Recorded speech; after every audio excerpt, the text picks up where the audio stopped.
amplifying Stan. How are you? Good. And you? Like I send you that? Yeah, she was watch a play or two when you go to civil. 3 plays. That's what the other one is, but, It's got 3 plays. yeah, anyway, I thought that was so cute holding up the hamper stuff. So, you give me your phone number It's been so long since I or looked at everything. I don't can know. we text? Ah, okay. Hi, how are you? Good. Yeah. So, what is it? Well, that was the fun thing about visit. So enjoying, it's a lovely place. It is. There's nice. Until like going to the ski. Yeah, I thought you guys were around that. Yeah, That's all you hear. Oh, hi, there I am. Yeah. I'm recording it on YouTube so that people can watch it on Facebook Live. Oh, cool. Yeah, Okay. it's actually going right now, so our conversation is getting picked up. Excellent. No, I did. Very good. Hi, Well, you have to Seth get. and Janet. We're here to watch the show. Listen to Rick Cardo. Break a leg, Rick. I forgot about that. I was using it. All right.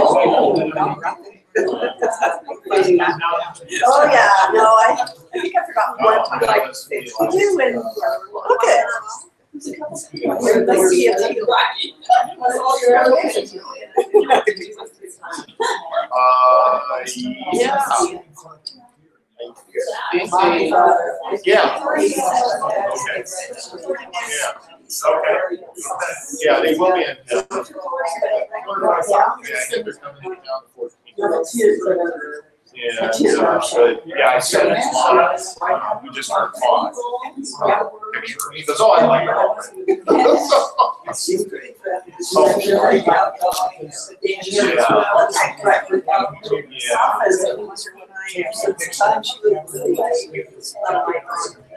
Yeah. Okay. Now we're taking smart.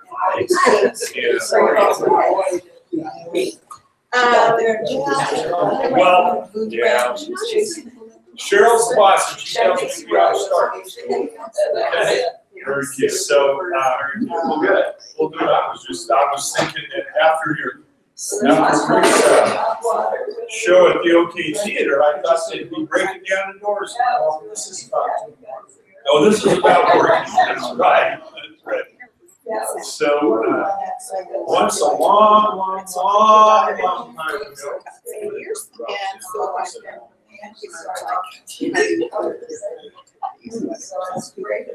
Rick was a new teacher. Washington Street. He wandered off to get another degree. Right, this is my partner. This is Jake. Computer store. No, taught school. Lately, I was selling. But the important thing was when we take the fish trap. So they're not. Very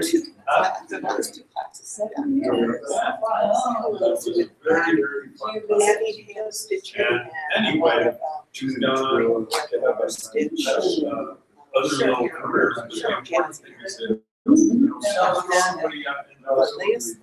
Okay, guys, we're starting over 40 part. Hike the Appalachian Trail or something. I said, well, he doesn't have a new pickup. Or a snowmobile, or a sailboat. And I think that's a priority in his life. So I think that's the important thing is that the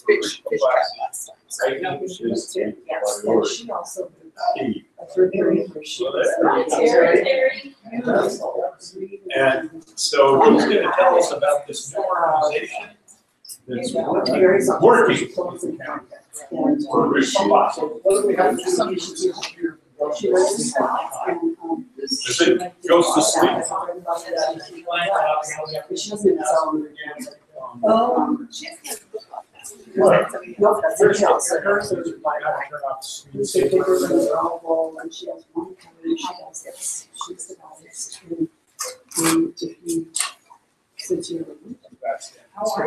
is. From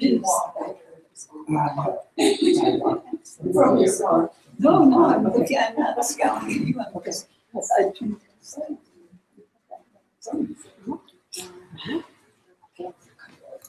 Settings. Cookies.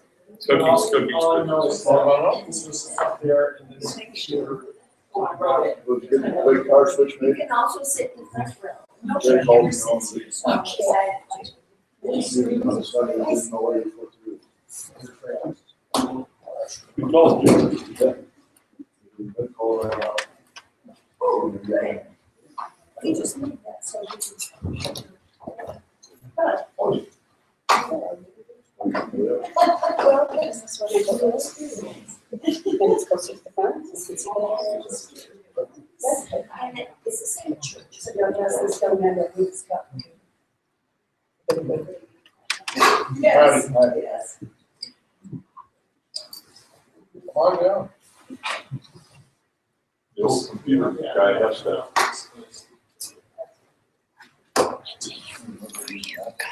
Yeah. Oh.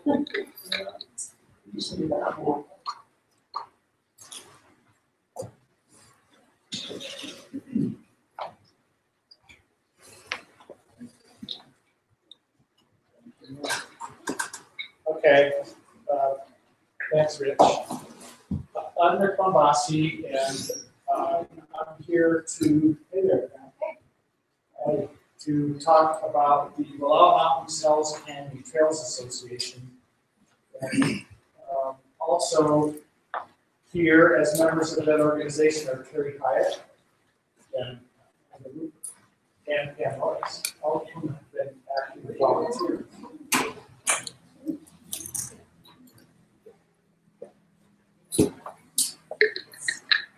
So I don't have any kind of prepared program for you, and I don't have a lot of pictures. I just have this one.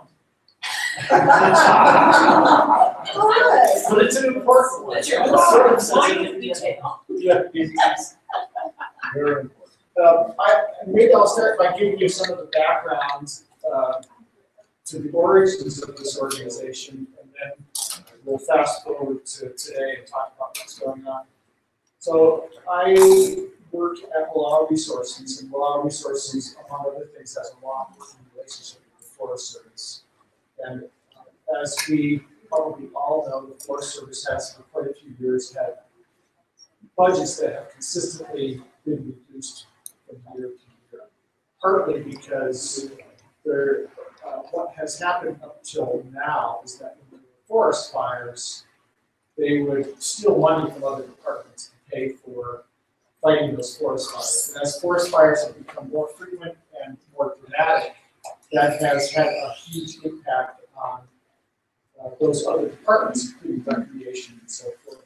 And just this year, legislation was passed that will come up with a different source of funding for that firefighting, which means that things might actually improve sometime in the future. But for the moment, the Forest Service simply lacks the capacity to address a lot of the needs that exist out there on public lands, one of which is recreation and the trails on those public lands.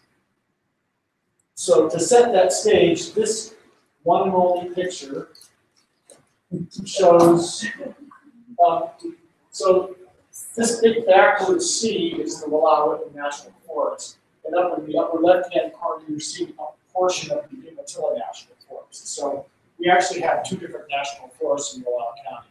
We only think about the Wallowa because that's off there in the corner. You get there, that's the Wanaha River. There's Troy, and the Wanaha River sort of flows through the heart of that area you see up there. The Wallowa National Forest is broken into some smaller administrative units. This sort of bluish green thing, including this patch here, is all the Hells Canyon National Recreation Area, which allows motorized access and a variety of other uses. This area here, that's a slightly different green, is the Hells Canyon Wilderness, which is a subset, it's a component of the Hells Canyon National Recreation Area. And this greenish blob here is the Eagle Cap Wilderness, which again is a subset of the national forest as a whole. So in the wilderness areas, there are restrictions on use of motorized vehicles and mechanized equipment, and tools like chainsaws. In areas outside the wilderness, you can use chainsaws, for example, for trail maintenance. All the red lines, if you haven't guessed, are the trails on the Wallowa and on the Umatilla, and there are approximately 1,200 miles of trail, 1,200 miles of trail. When I moved here in 1980, I've never found out exactly, but my guess is the Forest Service probably fielded 2 or 3 crews of half a dozen people each with stock support to maintain trails.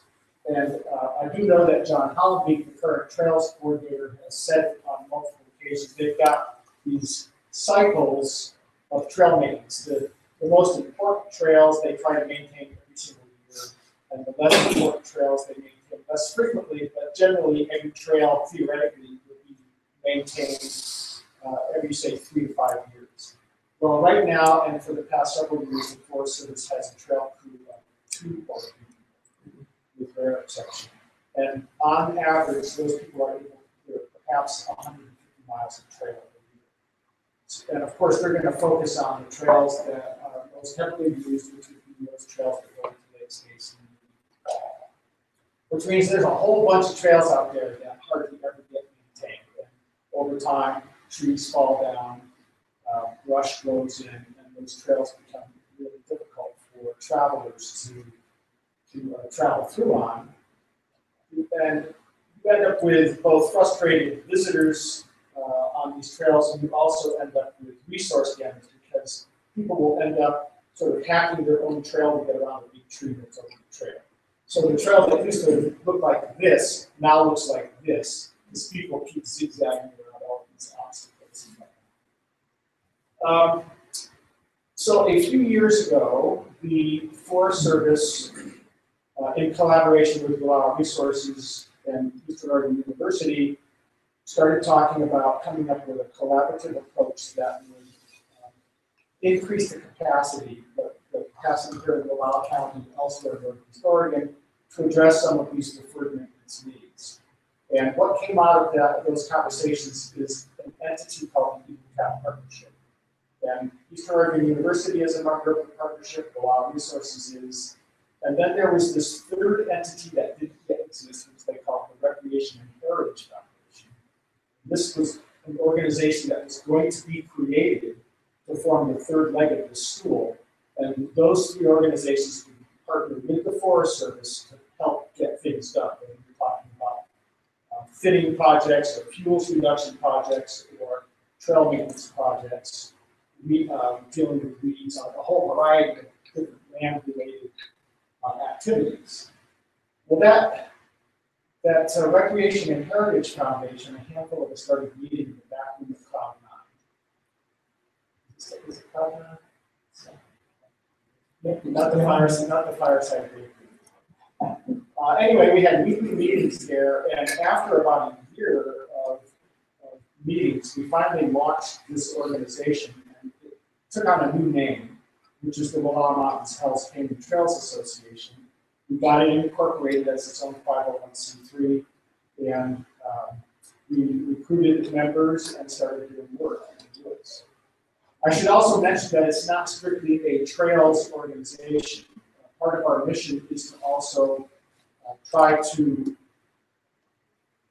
preserve and enhance existing cultural resource sites or heritage sites. Typically, those would be things like historic cabins, of which there are quite a few in Wallowa County, and maybe native sites. So, for example, this spring, Pam and some other folks, a bunch of folks went down to Doug Bar and worked on some trails that access 2 historic sites. One is the Nesbers Crossing, where the Nesbers crossed the river in the spring of 1877, and the other is the Chinese Massacre Cove site. And basically, we improved trail access to both of those locations. So there's not just a trails component, there's also a historic sites component. So, We also went to Lick Creek to begin the consideration for improving the Lick Creek cabins. and I've never actually visited those cabins myself. The guard station itself is a historic structure. Rick, are you noting, or is there any system for noting plant groups that would be in important areas, like camas fields or any wild onions, anything like that? Because there's a great deal of interest from the Indian side, especially from Nespelan, for knowing. They said, we haven't been here for 140 years. We don't know where they are. Well, our key contact as far as cultural resources was Tony King. Okay. And most of the work that we've done have been at established sites, whether that's an historic site or whether that's a trail. Okay. So there hasn't really been a lot of opportunity as of yet to go look for those kinds of areas. And my guess is that as far as camas goes, there's a relatively small percentage of that would be because of the elevation. Most of those sites are probably going to be and most of the work that the Trails Association has done so far has been either the cap or the trails that lead into the cap. The organization is not specific to wilderness.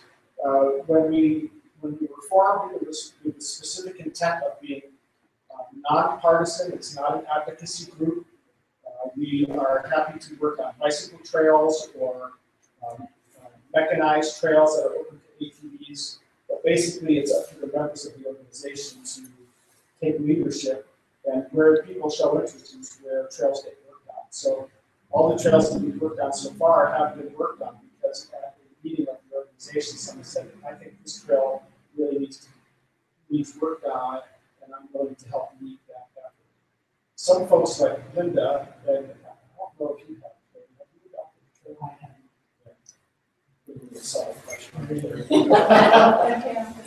some folks have adopted a trail, and we haven't defined exactly what that means, but I think we are all in agreement that people who adopt trails are saying that this trail is special to me. I like to hike there a lot. I'm willing to sort of keep an eye on it, visit it several times a year, and when there are issues that need to be addressed, I'll bring them to the attention of the Trails Association. It doesn't mean that that person's agreed to do all the work themselves. And to give you one example of why that would not be possible, Linda and Jerry Gertson have jointly adopted the Chief Joseph Trail, which will make a good story here in a minute. But that is the trail that starts at the head of the lake, and a lot of people probably don't know about it because it's been relatively impassable for 15 years or so. But if you cross the Wallowa River and head back up over the lake, it traverses the moraine above the lake, and then it climbs up to these high meadows right below the face of Chief Joseph Mountain. The only, well, not the only problem, but one of the significant problems that trail has is that, well, let's talk about the bridge first, because that explains the second problem. And now we're going to go off on a long tangent. It's always interesting. But I'm glad Linda's here for this story. So last year we did 10 trips, 10 one-day trips with anywhere from half a dozen to 25 people helping to clear trails. And they were all over the place. We went down on the lower Naha River Trail, which goes from the Cow Creek Bridge and goes 3 or 4 or 5 miles down the Naha River.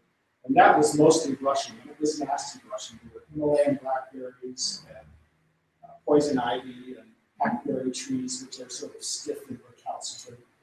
And it took us 2 separate work trips all day with a dozen people each time to get that trail. And that's just 4 miles. And that's just evidence of what a problem with deferred maintenance, especially with brushing, which is very, very intensive. And we did a bunch of trips up in the Eaton Cap. So 10 one-day trips, we put in 1,000 hours of volunteer time, just over 1,000, and we cleared almost 27 miles of trail. On one of those trips, I don't know what the occasion was, we must have been doing some work on the Chief Joseph Trail last October, We got some college kids from the University of Idaho who came up and worked with us. Linda Woodward looked at this bridge to nowhere and said, wouldn't it be interesting if we could move this bridge and put it up over BC Creek? So here's the background on that. And maybe I should have brought that video today. In 1995, a man named David Wheeler, who was a Rotarian in Baker City, he was also very involved with his church. He was a real civic leader. He was a Forest Service bridge engineer, so he worked for the supervisor's office down in Baker City. And so he was a well-loved, very civic-minded person in Baker City. And he was involved with the Boy Scouts as well.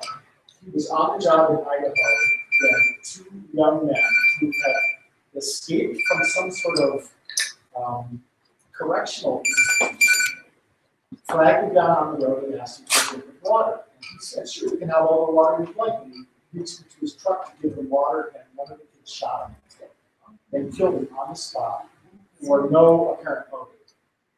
And naturally, it was a crushing blow to the community. And because he had been involved in Rotary, the 3 Rotary clubs in Lar County, Union County, and Baker County got together and thought, how can we commemorate this person? And it was our own Ralph Swinehart who came up with the idea that, look, this guy was a bridge engineer.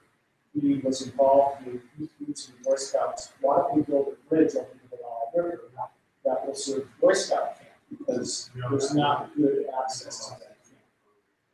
So the 3 clubs and a bunch of other Rotary clubs raised about $12,000. The Boy Scouts chipped in some money.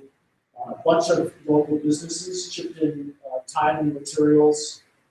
And we built what looks like a miniature version of the Golden Gate Bridge up there. And that bridge served the camp for quite a few years. It was built in 1996. But in 2002, there was a highly localized rainstorm, we call it water spout, that's a very local cloudburst that created a mudslide that came down BC Creek, which flows right through the Boy Scout camp and hits the Wallowa River. And Ralph and I went up the day after this flood and saw mud 30 feet up in the tree. So that mudslide was 30 feet tall. It came down BC Creek drainage. It just totally destroyed the Forest Service bridge that used to go over the creek that served the Chief Joseph Trail. And it continued on down the hillside and completely destroyed the mess hall building, I guess you call it. And there were 30 people inside that building. Because someone stepped out the back door coincidentally and heard and saw this mudslide coming down, they were evacuated the building. Nobody was hurt. The building was totally and utterly destroyed. And the next day when Ralph and I went up there, all you saw was a stick of wood. But the other thing that mudslide did, besides destroying the Forest Service bridge and destroying the mess hall, is it changed the course of the Wallowa River by about 100 feet or 200 feet. So the river now flows off to the side of the bridge that we had built. So the bridge hasn't served any real purpose for quite a few years, since 2002. So here's Linda Woodward who says, wouldn't it be great if we could use this bridge? And some of us just started, thought, that's a really interesting idea. We've talked to the Forest Service, we've talked to Creating Memories, who are leasing that Boy Scout camp now, and we have talked most recently with the Boy Scouts and the Rotary clubs who were involved.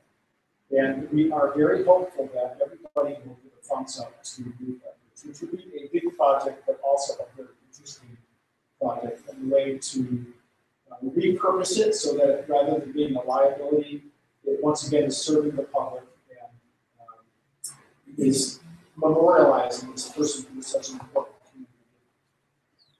So that's problem number one with the trail, is this bridge went away. Because the bridge went away, people have pretty much stopped using that trail, because people pretty much stopped using that trail, and you couldn't get over BC Creek without a bridge. All the brush started growing in, and the trees fell down on the trail when we cleared them. until now, the situation is that as you go up that BC Creek Trail, there are 450 some odd trees down across the trail.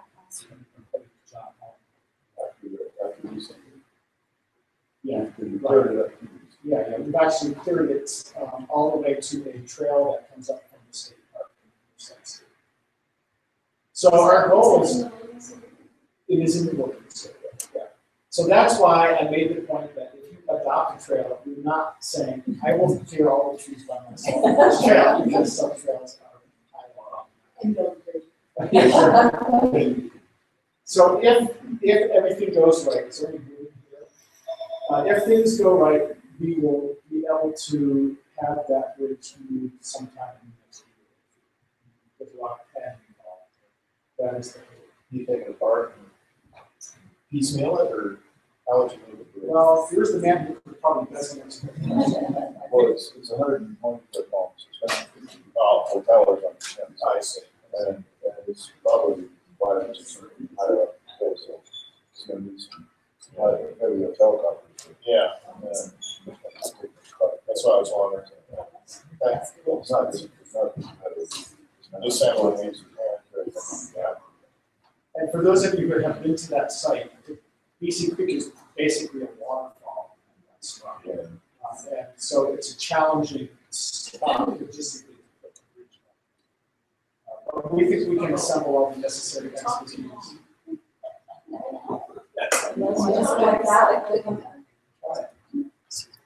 Click on it, push it, No, push the space bar. Alvin, ALVIN. If you didn't memorize the details by now, that's a good deal. So those 450 trees, Correct. Yeah, it's labor intensive. We're making up for many years of deferred maintenance, basically. So I should be clear that we're working very much as a partner with the Forest Service. Tony King, who's the archaeologist, John Halby, who's the trails coordinator, Swain Wall, who's the wilderness manager, and Kurt Boer, when he was here, who was the recreation guy. They, among the four of them, they came to most of our meetings. They provided a lot of input. So there's been a lot of partnership with the Forest Service because they recognize that they stand to benefit from this organization. Our goals for this year are much more ambitious than last year. We hope to clear nearly 70 miles of trail this year, so we nearly triple the amount of trail that we're clearing. And that will take proportionately more volunteer hours. The other thing we're doing this year that's more challenging is we're doing multi-day trips, which is basically a requirement. If you're going to get into the wilderness, if you're going to do one-day trips, you're always going to be sort of chipping away at the outside edges. So you have to be willing to do a multi-day trip to get in there. And actually, Terry and some other folks just came out on Sunday from a 4-day trip into the mine to clear trees on the Lower Mountain Trail. You want to talk about that at all, there? Yeah. We kind of split the group into 2 parts. And about half of the stuff from into the horse ranch, but we got to stay in the cabin.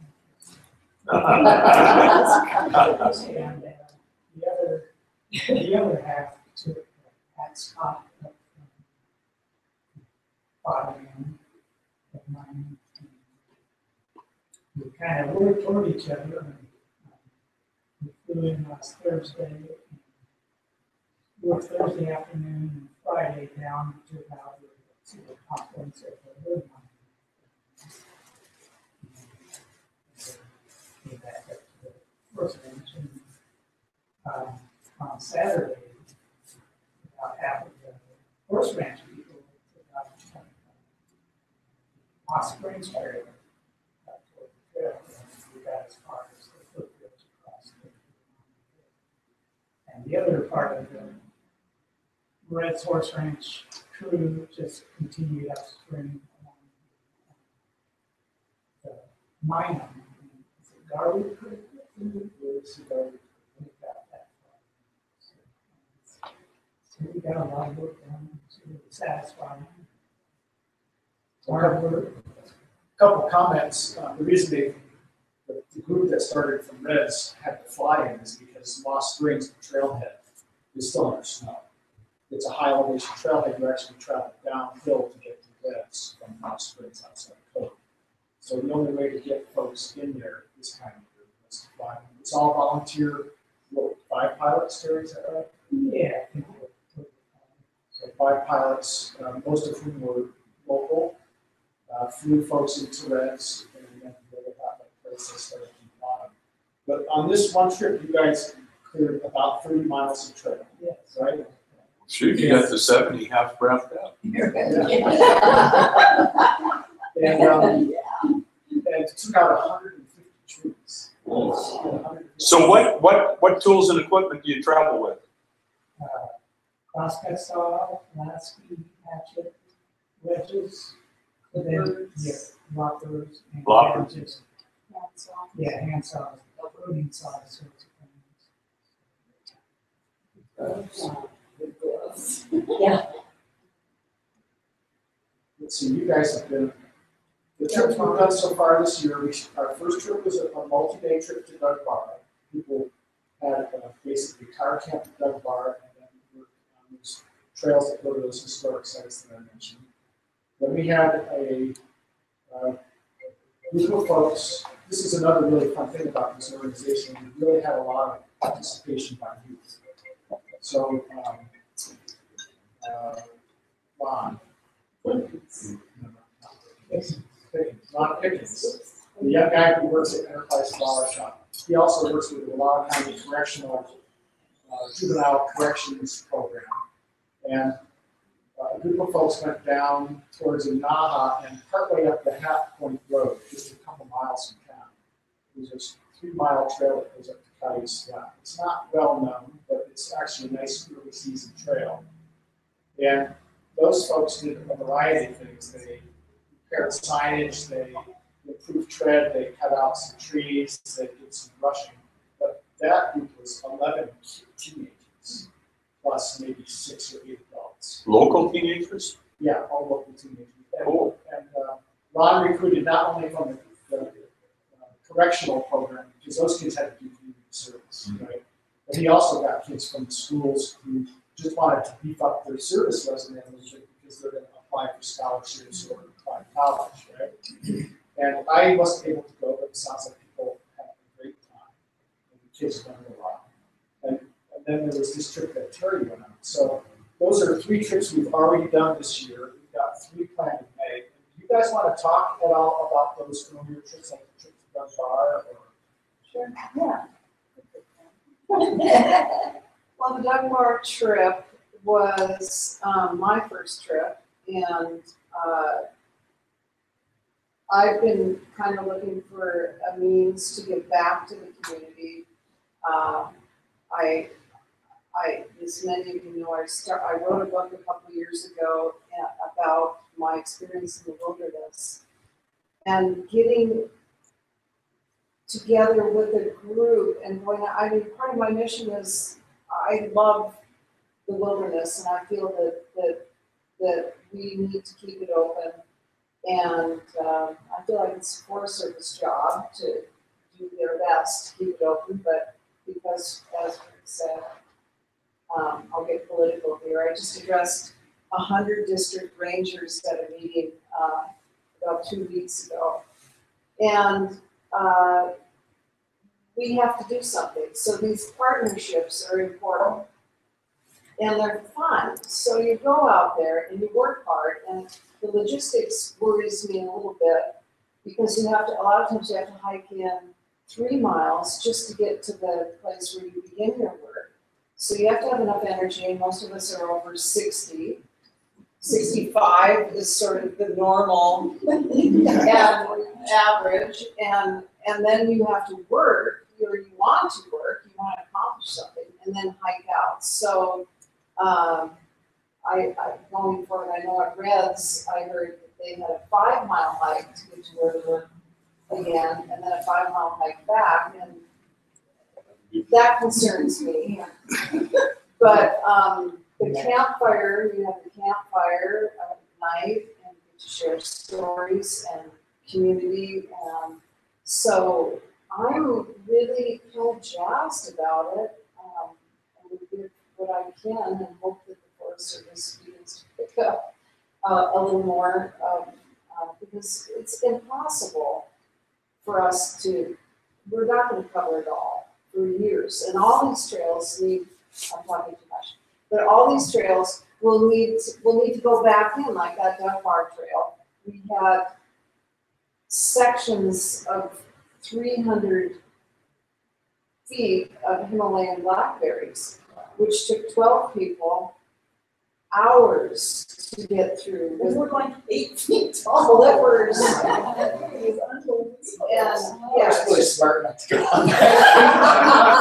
I was babysitting. Right, and, you have to understand there's poison oak and rattlesnakes.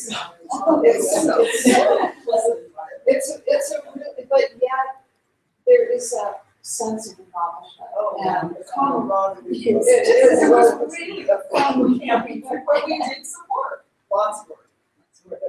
I do love the camaraderie, because if we're all just heading in that same direction, loving it, working hard together, sweating together, eating, we're out there in a bunch of tents, and it was really worth it. I want to mention the Adopt a Trail program. I really want us to see if we can really push that, because you fall in love with that trail and then you want to go back and you want to keep it open. It's pretty easy comparatively to keep a trail open after someone's gone in with all the blood, sweat, and tears and opened it. So I think, if we can encourage that, it'll really help us. Behind us, we have all these trails that we're thinking are closing up again. And so to go forward into some of these more remote areas, there are some beautiful trails out My question was about the backcountry course, and I know there's a chapter in the plan that years they've been doing similar sorts of projects. Are they still active? Have you coordinated with them at all? Yeah, they're still active. It's called the Blue Mountain Backcountry Enforcement. It's been a while to get them through that. But Dick Walker, who was one of their leaders, is on our board. We have, like I mentioned, we're a nonprofit. We do have a board of directors. I think currently there are 11 people on it, perhaps, more or less 11 people, including Dick. Don Matson was the Forest Service staff person who was key in helping form the EcoCat partnership and by extension this Trails Association. And her vision was that this organization would encompass not just Wallowa County but also 8 counties, that it would approach the trails in this region from all directions. The other concept, which I think remains to be proven, is that in terms of enabling the Forest Service to cope with its reduced capacity, the hope was that the Trails Association would serve as an umbrella for other organizations like the Backcountry Horsemen, so that the Forest Service, instead of managing a contractual relationship with 15 different organizations, each of which are doing 1 or 2 trails, could have a contractual arrangement with one organization that represented multiple sub-organizations that would bring a whole lot of it. And believe me, over the past couple of months, we've spent probably hundreds of hours figuring out how all this contractual relationship works. And proper paperwork that needs to be filled out, because the Forest Service is, after all, bureaucracy. What about the college? They were a partner. Is there a plan to get college students involved? Yeah, Michael Hatch, who runs the outdoor leadership program at the school down there, is also on the board, and he's been helping us get entree into the university. There's also some other folks down there, Kelly Weiss and a few other folks who are looking for ways to get kids who are doing practicums or want to do service-oriented outings like this group from the University of Idaho did to get involved with this. So right now we have hopes to get some Eastern Oregon students involved on May 19th and 20th when we're going to do some work on the Chief Joseph Trail, which will mostly be volunteer. So we're hoping that that relationship will build. Eastern doesn't currently have a program like U of I does. U of I calls it the alternative service break. And some of these alternative service breaks are essentially a term abroad where they're doing service work. And in recent years, they've decided to try and also offer shorter stints that are local and regional. And that's what led to this group of U of I students coming down to do service work, which I think is a great thing to be inculcated in them. So, I think it's a real win-win. We had a lot of fun with those kids last October. They worked hard, and the weather was snowy and cold and wet, and they didn't complain at all. They got out there and did work. So, Have you talked to the Whitman Outdoor folks? we have not yet talked to them. Because they've got a relationship with Willow Resources, and they've got, we're now the landing ground for witty grads, and and their relationship to the goes back to Ashworth's books on the Willow and Hell's Canyon too. So there's a long, and they did have a pretty vigorous outdoor program where students could rent kayaks cheaply and outdoor gear and all that. You're right, there's opportunity there to work on a relationship. They do have a freshman orientation program. I've run into them in the mountains before, where in maybe August or early September before the term starts, you'll run into a group of a dozen freshmen who are on sort of a team building exercise. They go on a backpacking trip together to Laos. And so I do think there's some infrastructure there at Whitman that we could turn into a more full-fledged partnership. But it takes time. Yep.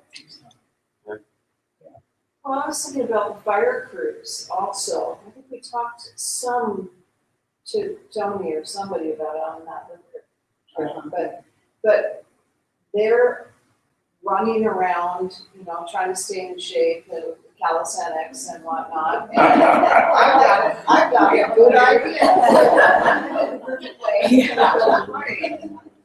And it seems like there's a lot of energy there going nowhere. So I don't know what I do think one constraint that I might be wrong about this, but I think I've heard at one point that the constraint they have is their people can't be more than so many hours from availability if they get the call. Sort of like being on call as a doctor. But I will, to sort of build on what Pam said, I do think there is definitely more energy in the Forest Service these days at getting creative and being flexible, whereas in the past there would have been less of that flexibility. And I think that's happening partly because they are now getting permission from the national level to get creative because the Forest Service as an agency recognizes it doesn't have the capacity anymore to fulfill its mission. And all the money is going into fires, basically, and litigation to keep the environmental thing. Mills, can you clarify on the legislation? Mills is the executive director of Willow Resources. And legislation has in fact been passed to provide a different funding source for fighting fires. Is that correct? Yep. It's got it doesn't kick into full force for 2 more years. So there's kind of an interim measure for 2 years to minimize the financial impact on the way that current budgets are set up. And then it will create a separate funding mechanism for wildfire funding that is equivalent, I forget whether it's the 5 or 10 year average, but they picked some number based on past fire season expenditure that they're going to put up separate from the Forest Service budget. And that's going to be really important because today fire is accounting for over 55% of the total Forest Service budget, and it was on its way to 67% by 2020, according to the Chief of the Forest Service. And that's, as Pam was alluding to, that's resulted in a reduction in all other program spending and staffing. Region 6 was hit even harder back. Ralph, when did you start working for the Willow Whitman? 71. 71. Okay, so Ralph could tell the story way better than I could. But you know, back through the 80s, I think I'm right in that there were something like 670 people that were employed by the Willow Whitman National Forest, and now there's like 270.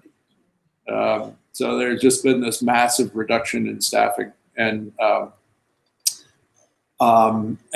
yeah, I mean, and I think things like recreation and heritage are seen as being less essential.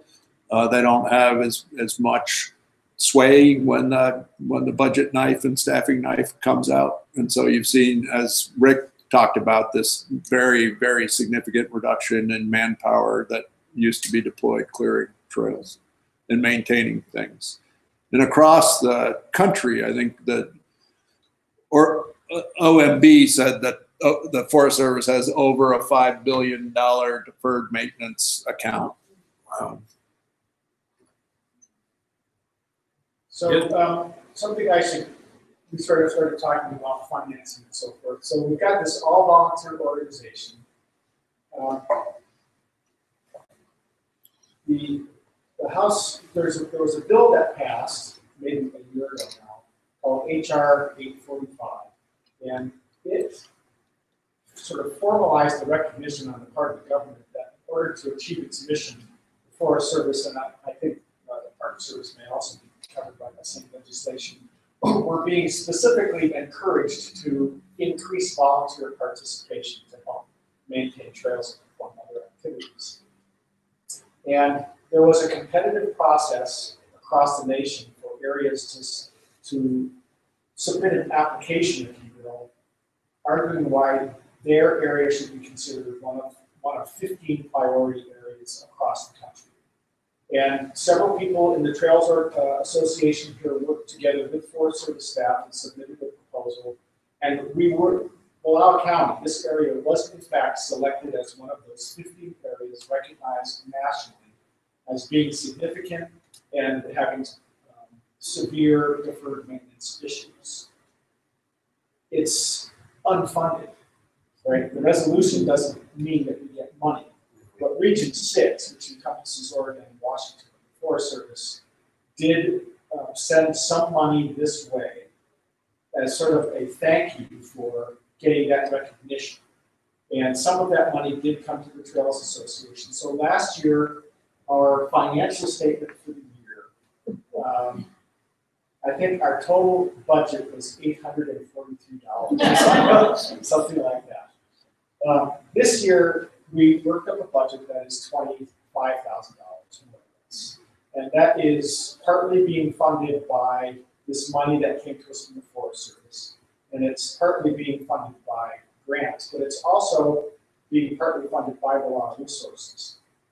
I spend a fair amount of my time at Wallowa Resources coordinating a lot of the work at the Trails Association because there's a tremendous amount of email traffic and logistical planning, and then there was all this business of getting 501c3 paperwork filed, and Department of Justice paperwork filed, and coming up with bylaws and this and that.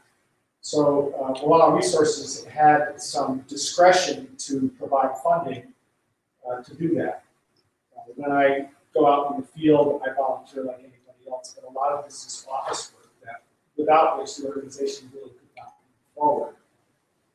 That can't go on forever, and so the organization is now trying to do more fundraising in order to be able to afford a part-time position similar to what I'm doing to keep that momentum going forward. So we have written some grants. We don't know if we're going to get them or not. We do have membership dues, and if any of you wanted to join as a member, the dues are modest. It's $20 for an individual, $30 for a family, or $10 for a student. And you can also make a donation to us, and it's tax deductible, just like any other 501c3. We actually have one donor who I shall not mention by name. They don't actually live in Wallowa County, but they grew up in Wallowa County and have strong connections here. They have made multiple donations amounting to $1,500. And this is to a fledgling organization. We never asked them for money. They just got excited because they heard about what we were doing and they wanted to encourage our work. So we're hoping to ramp up our own fundraising efforts so that we can actually really increase our capacity and maybe be clearing several hundred miles of trail each year and working on some of these historic structures. Rick, in the 70s, I think, maybe into the 80s, Ralph, the Sierra Club used to send up volunteer groups, didn't they? That still happens. Oh, that does I still don't know happen. if the Sierra Club has done it recently, but you know, I've worked as a wilderness ranger with Right. Stonewall for 5 years, since 2010. And every year there's one or two groups that come. The American Hiking Society is one, Oh, okay. and Wilderness Volunteers is another organization. Okay. that sends folks up here. Those folks work hard. Again, they're mostly older folks. A lot of them are retired, but their heart is in the right spot, and the Forest Service provides training and stock support basically to these folks. If any of you are familiar with Stanley Cabin, up above Bear Creek, there is a trail there that used to come right down the hillside, straight down the hillside, which is not a great design because it encourages erosion. And this trail had turned into a trench about so deep. The Forest Service has created a new trail that contours more. But what we needed to do was we needed to encourage the redeposition of soil in that trench. And so this group of wilderness volunteers came and we put in what are called check dams. So you basically dig a notch in the ground, and find some logs, and drop these logs in, maybe they might be stacked 2 or 3 high. You do that every 10 or 15 or 20 feet all the way up the trail. And as the water's coming down the trail, down the gully, it hits the dam, it slows the water down, the water drops sediment behind the dam before it flows out by. So over time, which might take 50 years, gradually that trail is going to get filled in with what otherwise would just run off.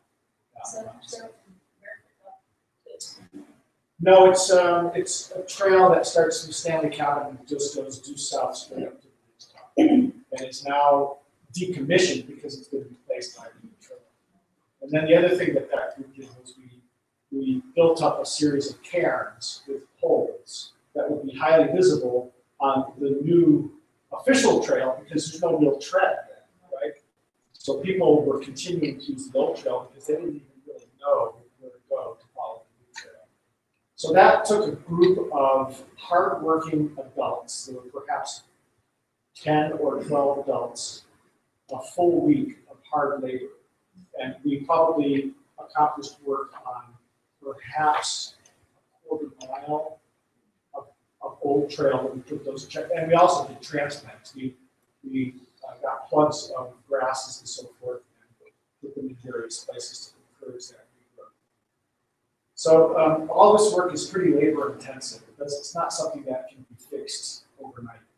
And that also explains why the Forest Service really has no ability to keep up with 1,200 miles worth of trails with the skeleton crews. So I encourage you to think about the Trails Association when you are making charitable donations. And if you'd like to come out and work with us, like Pam and Linda and Terry and all described, it's hard work, but it's fun. You know, it's just you get out there, there's no distractions, you get to know people, you get to enjoy the outdoors. Share stories. We believe the size of some of the logs. We can just human power. Yeah. You have a brochure. Okay, you better pass your brochure with her.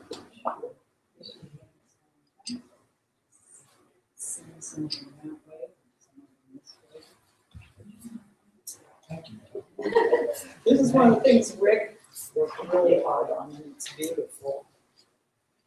Thank you for coming.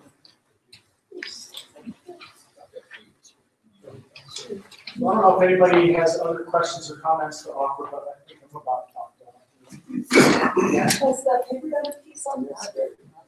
The paper has done a piece, and I think they would be open to doing more. We're sort of accumulating, we should talk about outreach. We are accumulating a library of photographs of people in action and stories and statistics. Terry's been particularly generous with this time because he has worked together with another fellow named Jenner Haney, who's a tech guy. So we have a really nice website now. So if you Google WMHCTA, you'll find our website. And that's got a lot of information. We've got photos and stories about the trips we've already done. And Terry will continue to update that as these trips continue to happen. You can go there and sign up or make a donation or learn about trail specifications or whatnot. You want to add other things about the website? Can't think of anything else. Information that prospective volunteers might like to just keep the various documents that project leaders and reports on all the work parties we've done. We also have a Facebook page, which Cynthia Armitage has volunteered to do. She's a younger person who is happy using Facebook. Will you be having a presence at any of the events, like the Watershed Festival? Yeah, just came up today. We probably will have a presence at the Watershed Festival. Maybe even the farmers market? That's also been discussed. Because, they're going to have a co-op. And then they also have their meeting booth, and they probably would be willing to share. You think without charging you? Good idea, Ralph? You have to be a member to volunteer to work on the trail. Yes, you do. At least. Insurance. Yeah, that's good. That's what we have that. And that has to do with liability. Yeah. So we've all gotten an education. Last year was simpler because someone from the Forest Service supervised every trip. This year is more complicated because we're doing the trips ourselves. And we now have these contracts with the Forest Service. And for liability reasons, there are several forms that need to be filled out. And any volunteer who works with us on a project must be a member. We have created sort of a way to make that easy. So you can join for $1 for just that day. If you just want to show up on a project, you can join for $1, and that takes it all legal and kosher for that one day. Yeah. I was thinking also, it might seem overwhelming to a lot of people, but there's the work part of it and the physical part of it. But I think that also people could be involved with in-kind donations, like sending a tray of brownies or, right? Because now these overnight trips, we're going in there and we're providing, as volunteers, we also volunteer to cook and provide food. Yeah. So there's things like that you might not. Or these 5 pilots who flew people into rails. Yeah. I don't think any of them have ever actually worked on trail, but that was a way that they wanted to contribute and help the other. Yeah. So yeah, cooking, sort of tending camp, providing transportation. In camp and not work the trail, but just be in camp and cook. Right. If you want to Which volunteer. would be so nice because we come back after that huge, like all that work, and then there's no food to eat. And then there's also other sorts of things. Some people have said, I'm going to help with fundraising, I know how to write grants. Some people could help do what Terry's doing, right? Could help with managing our photographs, could come into the office and help file paperwork because we keep track of the statistics from each trip so that we can go to a funder and say, this is how many hours we put in and this is how many miles of trail we cleared, this is how many trees we cut out. I mean, unless you're going to fabricate those numbers, you need a record keeping system to track all that stuff. So there's a lot of ways that people can help out. And I think I've got Angela and Noel going with me later in May to be camp coach. Exactly. Yeah. So, yeah. is the registration or membership fee tax deductible? The membership fee itself is not, because you're receiving something of value. I think that's true for most membership organizations. So if you wrote a check for $100 and 20 of that was for a membership, the $80 would be deductible. Okay, that's what we mean. We would write you a receipt for that $80 tax deductible. Rick, did you mention when we have meetings? Yeah, let's talk about that. The board meets once a month. And then in addition to the board, we have various committees. The most focused on the mission is what we call a project committee. And that's people who get together. Last year we met every single week. This year that group was meeting once a month to talk about upcoming trips and sort of do the planning and to get input from people.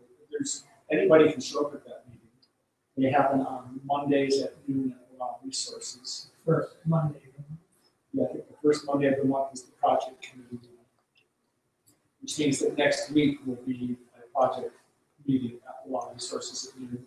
And anybody can show up and say, well, I'm really interested in this particular trail, and I don't know anything about you guys, but I'm willing to get involved. So that's open to anybody who wants to show up, and we'll talk about whatever projects people have.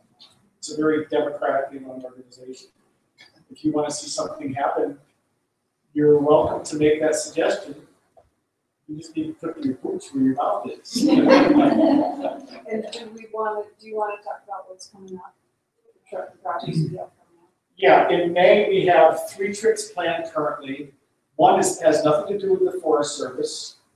This coming Sunday, my daughter Angela works for the Vespers Homeland Project in Wow, and they, among other things, they manage the Camp Phillips powwow grounds there. And there's a trail that goes up Tick Hill that needs to be brushed, and there's some tread work that needs to be done, by which I mean there are gopher holes and so forth that need to be filled in, the tread needs to be smooth. So any of you who wanted to go on that trip, we're going to start at 8 o'clock in the morning down. We're going to meet down at the powwow grounds for the day. Then May 19th and May 20th, there will be 2 back-to-back one-day trips. You could do one or the other or both. That will be up at the head of the lake, and Linda and Jerome Gertson are leading that trip, and that's going to be Sawyer work mostly, and some brushing. Meaning you'll be cutting the trees on the trail, which can be a lot of fun. People like that more than brushing. The brushing up there is different than the brushing in Hell's Canyon. Brushing in Hell's Canyon means blackberries and poison ivy and hackberry trees and stinging nettle and stuff like that. The nastiest things you can think of. Brushing in the Eagle Cap oftentimes means alder or just the limbs on young evergreens that have grown up close to the trail. So it's still brushing. You're not cutting out big logs. You're using loppers to cut off small limbs and maybe 9 bark or other types of huckleberry bushes or what have you. So it's still brushing, but it's nowhere near as obnoxious as brushing in Hell's Canyon. But I think that probably the bulk of the work on the Chief Joseph Trail and later in May will be logging, yes. And then on Memorial Day weekend, Joel Malmstrom, who is a relatively new immigrant here to the county, he's got great experience, he's a great guy. He's going to lead a group of folks on some feeder trails that go down to the Wanaha River. They start up on Eden Bench, which is between the Grand Ronde and the Wanaha River. I've never been up on Eden Bench myself, but we'll have a car camp up there on top, and your food will be prepared for you by Mama. My 2.5-year-old. Mac and cheese. Mo loves cucumbers with vinegar. He loves anything with vinegar. So. And there are 2 or 3 trails that we'll work on that go down from Eden Bench and they go down to meet the Wanaha River. And so folks will car camp there, you'll work down the trail and come back up to camp and then evening to sit around the campfire and eat food and have a drink and share stories. So that's Memorial Day. Is that forest trails or wilderness Those trails are in the Wenatchee Canyon wilderness, so they would not be chainsawed. Couple of these, I believe, were inside the fire area. Yeah, yeah. Also, there's this thing called National Trails Day, which happens every year in early June. This year it's on June 2nd. Last year we worked at Salt Creek Summit and worked on several different trails all at the same time. There were about 25 people there, including some Forest Service folks. So I'm sure we'll do something again on Trails Day this year, but we just don't know where. But I should have brought a way for you to get your email address on our list. Want a piece of paper? Yeah. So if you'd like to be in the loop and get notifications, we don't send a lot of emails. We maybe send one email out a week at the most to the general list, just letting people know here's what's coming up. So we're not going to inundate you with emails or anything like that. There'd be an opportunity to volunteer on the cycle work. We are going to host a rest stop at Salt Creek Summit on September 10th for cycle ordering. That's a fundraiser for us. They pay all these different organizations anywhere from $1,000 to $2,000 to help out. So if you want to serve beverages and snacks to people in Micah, No, we need like 10 people. we need 15 people. Oh, okay. You don't need to volunteer for the whole day, but we need to have 15 people on site. 2,000. We'll do 2,000 of them. Right. Oh, Salt Lake Summit, do you know where that is? If you start, like you drive from Naha, and then at the bottom of the hill there, about 8 miles from Joseph, Sure. you turn off, that's the back road to halfway. Go about 10 miles up that road. We've done the keep with this. Yeah. There's also a rest stop, the Homeland Project, and that's it. Yes, there is. So there's probably at least half a dozen organizations in the county, including the Giuseppe Center, that are going to take pieces of that volunteer. You mentioned heritage trails, heritage projects, several times. Is there anybody paying attention to those? Yeah. Well, Tony King has been the driving force there, and I think Lick Creek's going to be, the Lick Creek Guard Station is going to be the project for this year, which involves replacing rotted wood in the roadways and changing the contours to prevent moisture from getting through the building as it has in the past, and removing some non-historic buildings from the site. And I imagine as that part of the organization builds steam, we'll continue to work with other historic sites. And one of the things that the Forest Service seems willing to do now that I think would have not been welcomed, say, 10 years ago, is making some of those facilities available to different groups to use, because they understand that by using them, they're going to keep them in better shape than just let them sit there along. So I got to burn them down. Yeah. Yeah, that was an earlier era. Yes, it was. Or when we get so dilapidated, sometimes that's. Yeah. So, by working with the Trails Association, you might get a chance to stay at some really nice historic food stations.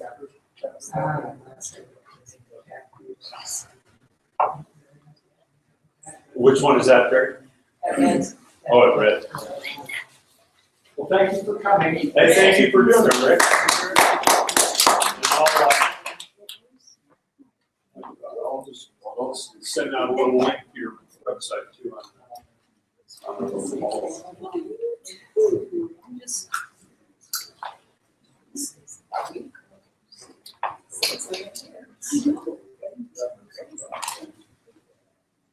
Oh.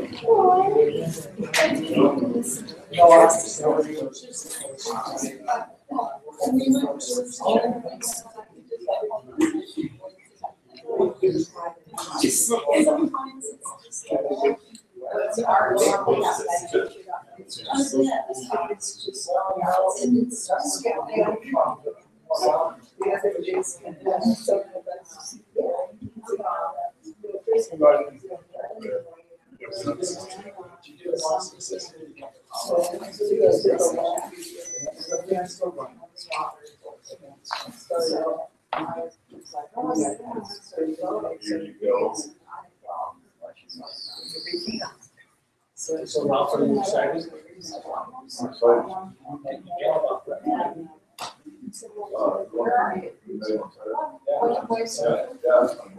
Find any antlers? Pardon? Find any antlers? I didn't. Did you? Simple, I found a really big one. Did you? Yeah, we were all excited because we're out by ourselves. Yeah. North there, and then we screwed it up on that whole hillside, so we kind of walked around that center Yeah. part, and I thought we'd find them all over. The only one we found. So you found one good one, huh? Yeah, that was a good one. It's, you know, that's a fun event.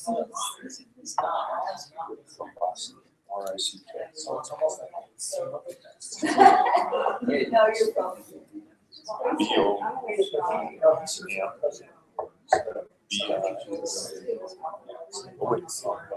B-A-C-I.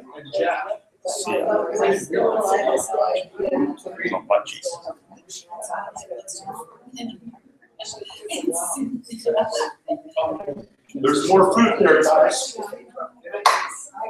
Yeah, well, it was, it's, have you been out there before? No, never have. It's Yeah, that's a real trip.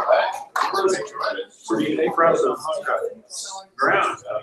Well, yeah, what happened now? One little block. We actually have some biggest salt. So there's some. So you have to go on. Really interesting. Yeah. We're impressed with the whole area. I found a code. So you don't have to have internet access in order to watch it. It's actually. Show that. You don't have to worry about internet access. You just click on the icon. Well, how are you doing? Are you staying in shape with the trails in? Well, Good for you. So I have to begin with this. I told him that it's really great. I think he probably just needs to sort of sift through all the politics.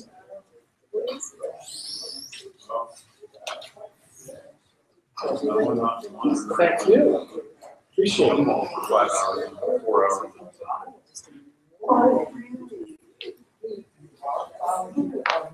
Pardon? Oh, yeah, they're all kind of- Sweet obedience. the world, I think, Stanford. No thoughts.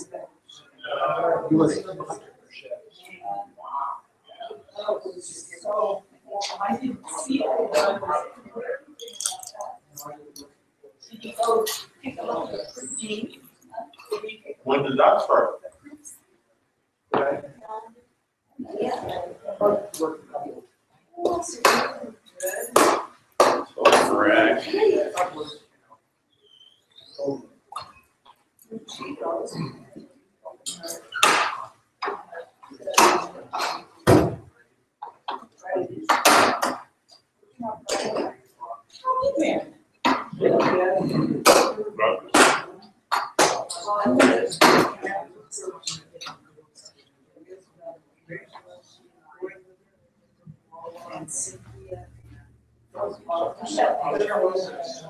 From all over.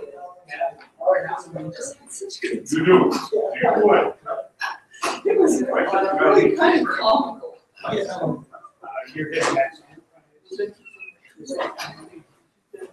Yes.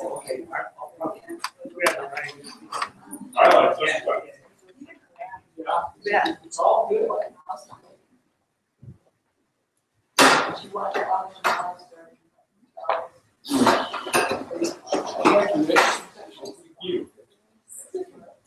This guy's pretty good. He's a local. And that guy, who's it? Oh, Rick Bombaci's daughter. That's classic.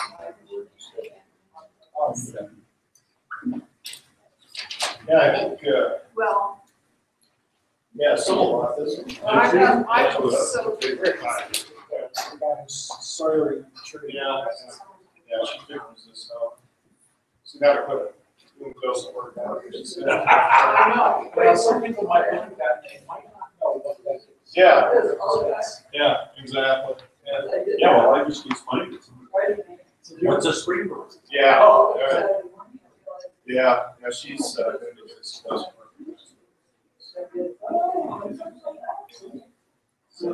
Yeah, yeah, thanks. Yeah, Dave Berkey. Dave Berkey. No. Yeah, which is odd because it's spelling is the same. It's really, yeah, he probably comes out of the Midwest. There's one little enclave of Berkeys that's disseminated across North America from Indiana. So if you go back far enough, yeah, Indiana, yeah. So, I was right, probably a distant relative of some sort. Are you? Uh-huh. Yeah. Well, yeah, yeah. So, yeah. Sure. Well, she's doing a lot of those, but we're very still trending. You know, they just join up. Let's go. So my friend comes down. Those things have a way of sort of keeping their tendrils wrapped around them. That's a really good description. But I'm getting there. Yeah, I'd like to be doing more and more. Yeah, so this is something that would feel. Yeah, please put my name on the email list. You did put it there? Yeah. Yeah, great. Yeah, it's gonna be interesting. I love soldering and all that stuff, so come from a long line of carpenters. All right, thank you, folks. Yeah, you bet. Take care. Thanks for coming. No worries. Always a way to involve your mother. Well, let's make sure that. Yeah, I saw her and told her, just, and then she told me about and gave me a flyer about her. I hope that's. I'm sure religion. When is it? It's in June. Started out church-based school, the missionary. So we don't. Good. One thing maybe I should show you is how. So anyway. Yeah.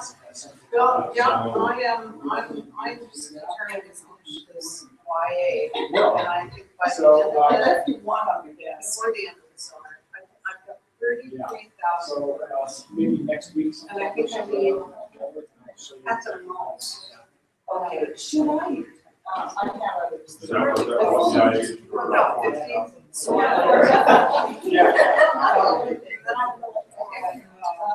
So maybe we ought to print up like 500 or something. Yeah, I'm not going to do it until I sit and give you names. Somebody who will make these, sit down, pay attention. Now, that's my next class, as soon as I get. Oh, yeah, we should have a bunch of them in your office. You know, next to something for, I guess. You know, I have They a will see much more effective someplace. The people who come in are people who are already on. Oh, okay.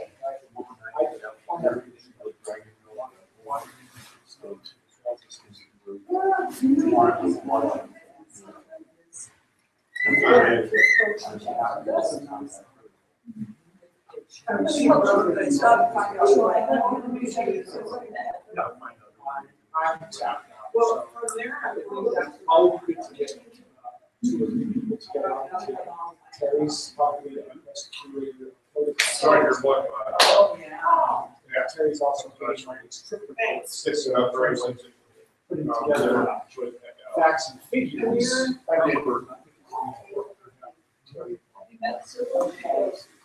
My wife knows. She's hot. She is. Shows photos and facts. This is your wife? No. Good. And, you know, maybe if you want to invite. Yeah, we did. Oh, was that Jack Brown? Yeah, very surprised. Yeah, I thought it was. I thought about going out there and, so did you have a place like this? You're from Seattle, where did you buy a place? The next 5 months. Is it out on the North Highway? No, we're right, yeah, in the south. Okay, Yeah. because my son Luke and my husband Skip were building fence for somebody out on the North Highway from Seattle about 2 years ago, so I wanted to do that. Yeah, we've been off and on since 2000. Since Yeah. Just finally all the parents died, so. We were very close. Right. Right. They were kind of- And David, you have kids in this? Yeah, it's Spanish. Oh, yeah, our son and daughter is in Spanish. With our two black 3-year-old granddaughters. Way too smart. But perfect. Yeah. After 2 years, The 3-year-old, now watch out for the generation. the 3-year-old that she was close, so she got us, we spent 3 weeks with her recently. She did some